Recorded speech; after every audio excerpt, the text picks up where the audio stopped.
di podcast Inspirator Kota Bau-Bau. Hari ini kita akan berdiskusi tentang mengatasi darurat produk impor. Jadi memang produk lokal kali ini sudah menjadi barang yang langka, sudah menjadi barang yang dicela oleh produk-produk impor yang masuk dari negeri jiran Cina. Makanya siang ini kita coba membahas tentang mengatasi darurat produk impor. Salah satu pekerjaan rumah krusial yang harus dituntaskan pemerintah saat ini ialah membendung sebuah barang-barang impor. Barang-barang impor itu terutama adalah barang-barang impor dari Tiongkok. Memang Tiongkok adalah salah satu pemasok barang impor terbesar di Indonesia saat ini.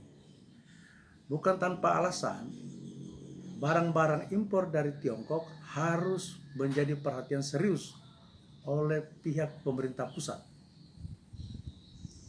Di hampir semua denyut perekonomian Indonesia tidak terlepas dari barang-barang impor Tiongkok. Mulai dari jepitan rambut, kebutuhan rumah tangga, bayangkan gunting peniti, atau produk-produk mainan anak-anak, bahan masakan, obat-obat herbal, hingga elektronik itu dibanjiri oleh barang-barang dari negeri tirai bambu itu. Bagaimana dengan impor dari negara-negara lain? Bukannya negara-negara lain barang impornya tidak ada, tetapi tidak semua barang-barang itu mudah masuknya di Indonesia dibanding barang-barang dari Tiongkok. Berdasarkan data Badan Pusat Statistik, impor non-migas Indonesia dari Tiongkok itu melonjak menjadi 43,71%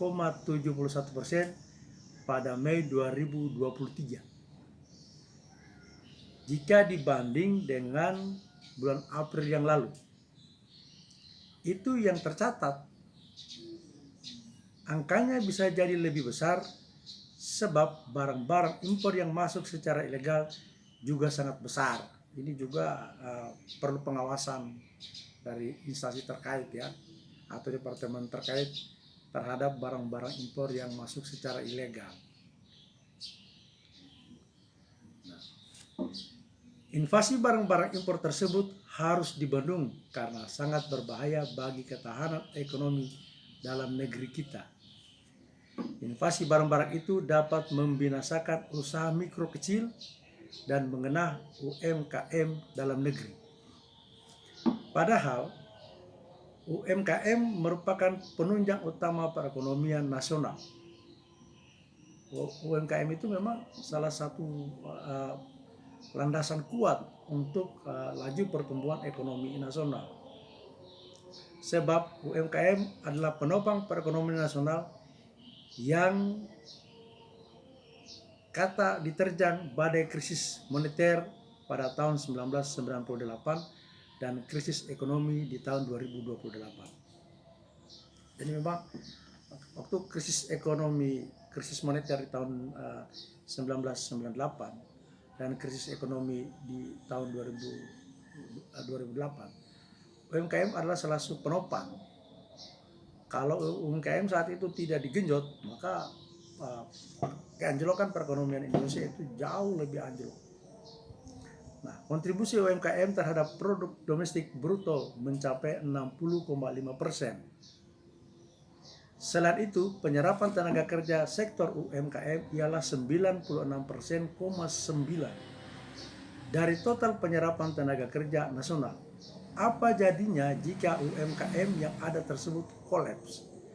Bayangkan dia menyerap tenaga kerja itu 96,9%. Nah, kalau kolaps, maka semua pergerakan ekonomi di Indonesia bisa benar-benar rusak. Bukan hanya UMKM, banyak industri besar juga yang kolaps